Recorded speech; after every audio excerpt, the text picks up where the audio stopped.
Hmm? All right. Good morning. Good morning. Happy Wednesday.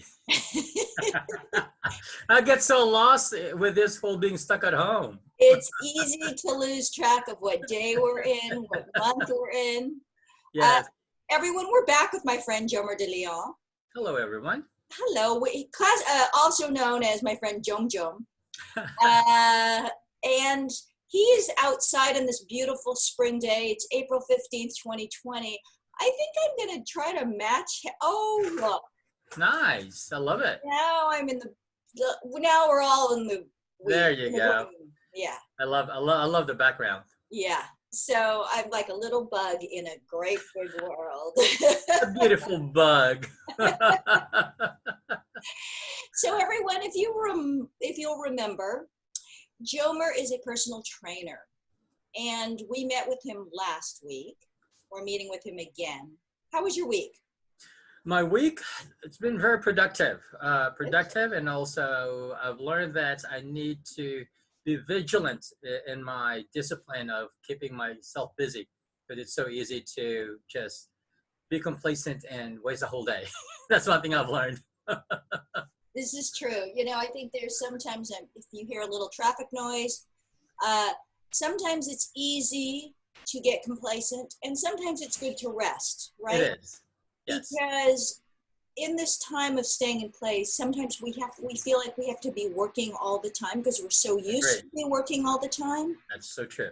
And it's time to reflect and to be with family. Yes. And to work on our projects. Uh-huh.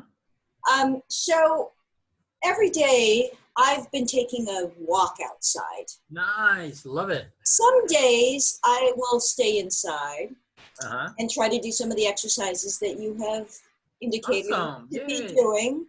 Yes. It's helpful to be doing them with someone virtually like we are today because it gets us motivated. Yeah. But sometimes I feel like I've just been doing too much training. Mm-hmm. I feel like my body is tired. How do I avoid some of that overtraining? Well, some of the things that a lot of mistake that people do is they think that the more they're trained, the more return they get. There's a truth behind that. But at the same time, there's also truth behind overtraining your body, which becomes really counterproductive. So one of the common problem that can lead to overtraining is injuries. So when your body's overtired, overexhausted, it doesn't have energy to exert the proper energy. And often that when it leads to compromising your form and your technique, and that can lead to a lot of problems down the road. So being able to get a good workout and then give your body enough rest to recover so you can push another good, excellent training the following day or so, it's very crucial when it comes to training. Great. And is it true that we can train every day if we work different parts, right? So if we work on our upper body versus our lower body, yes. I avoid my abs at all times because they're the hardest for me to do. But is it true that if we change it up, then we can train every day? We can do a little something every day. You can definitely train every day. Again, it all depends on how hard you every time you train. I prefer myself to train probably 2 days back to back, good solid training, and then on the third day I would rather go for a walk or do some recovery stretches for the whole day for that day, and then you'll give me another, and then for the next 2 days again, and then I'll go ahead and train hard again. But there are some people who can train every single day, no doubt about that. But again, you just have to make sure you get that, you have a good balance of training and recovery, training and recovery. And it's listening to your body, isn't that true? Yes. It's listening to your mind, because sometimes I listen to my body and my body says you're tired, and my body says you're not really tired, you're just being a little lazy. and that's, and you know what, that is part of being honest to ourselves. Yes. Because we can so easily deceive ourselves. So easily.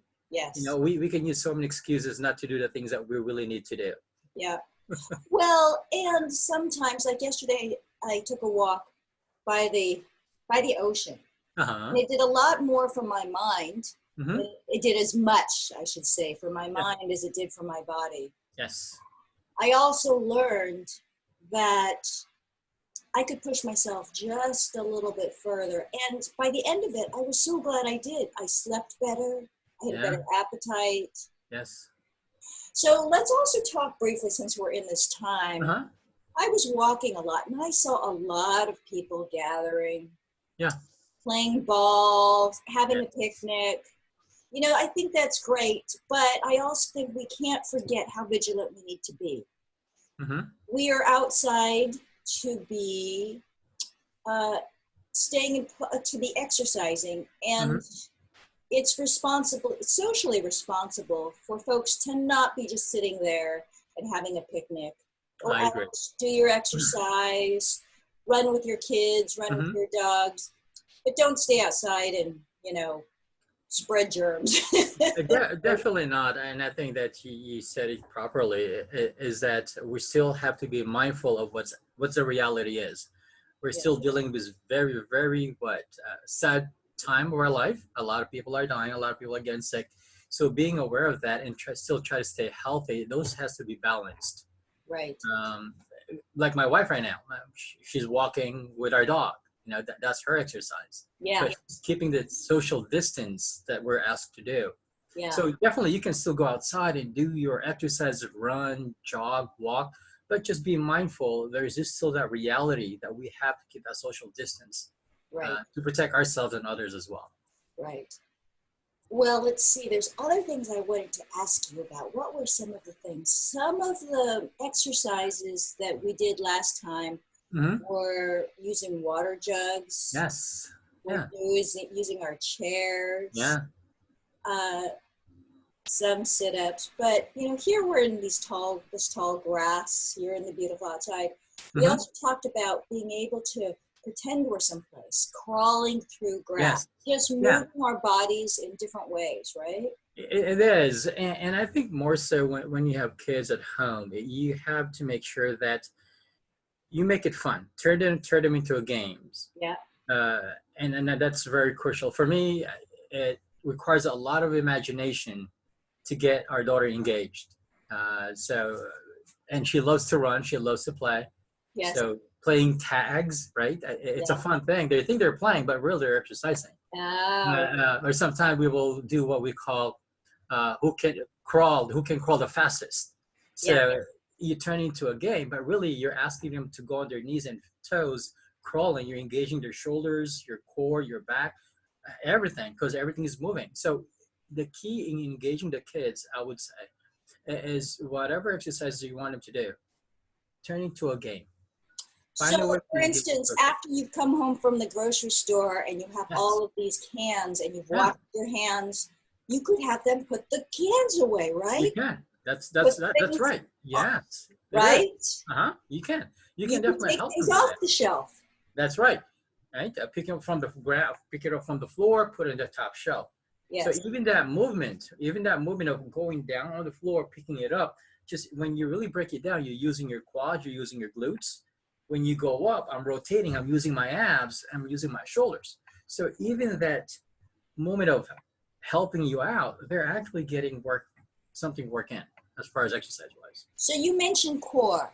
Yes. Some people kind of know what that is. Some Yes. people don't really know what that is. What is that? So often, let me stand up. Hopefully you can Yes, see. please.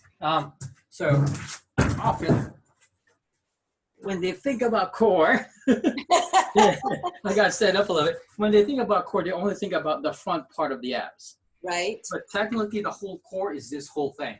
Oh, it includes your back, right? Including the back. So when we say let's strengthen the core, Yes. often common mistake what a lot of people do is they think about the front part. Yes. They never think about strengthening the back when it comes Oh, to core strength. So okay. core referring to really your whole front and back. Okay. That's pretty much what it means when you say let's train your core. So when we have to do these planks, we don't only have to hold in our stomachs, we have to hold in our backs. You got to Everything has engage. to be That tight. is correct. Yes, you got to engage that whole 360 degrees to keep that whole work, to keep your position correctly, and Yes. then to engage those proper muscles that you're working on.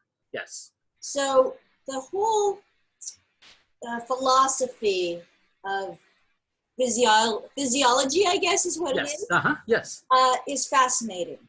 And I think it's such a fun and interesting thing. It's been a big part of my life. You can use it in so many different areas. I'm curious how you got into this. Uh, well, it all started with encouragement of my uncle. Mm. He's the one, after I got out of military, he asked me, he said, hey, you know what? Why don't you become a massage therapist? That's how everything started. Yes. And then from there, I said, hey, why don't you become a group X instructor since you love to dance? Yes. I do. And then that led to, why don't you become a personal trainer? Oh, that's fantastic. So some of the things that are really fun about that is you get to work with a lot of people. Yes. You get to do what you love, right? You we're sitting behind a desk now, but you don't have to sit behind a desk. No. And what are some of the things that you have to learn about? You have to obviously learn about the muscles and the body. Yeah, so a few things that I need to learn and continue learning is, were first the basic. Learn the basic major muscles, shoulders, back, chest, all those things. And then followed by the movement. How do they function? How do they move in a normal day-to-day basis? Because part of training is you want to train those body as close as possible to their natural movement I see. to keep them safe Without being injured. without being injured. So that's one thing that you need to be mindful for when you're training, is what is the proper movement of the muscles that I'm working on right now? And then try to mimic that movement in your training. And then how to adjust. Every one of us has a body that's a little bit different. Last year I had a shoulder injury. So how to adjust my movement without really injuring myself, right? That is very crucial. And I would suggest that when it comes to injury, your best friend, which we hate to do, especially when we're active, yes, stay away from training. Oh, yeah. That's your best friend, because it will just prolong that injury, or it will get it worse. That's good to know. Because a lot of people who are used to training want to push through. We're taught to push through. But if we are injured, until our doctor says it's okay, we need to let that part of our body rest. You have to. I had to learn the hard way with my shoulder injury on my left side. Yeah. Yeah, you know, I have a friend who went bicycling across England. Yes. And he trained every day. And halfway through, he said, I can push through. And he further injured himself and he couldn't continue. He couldn't finish the journey.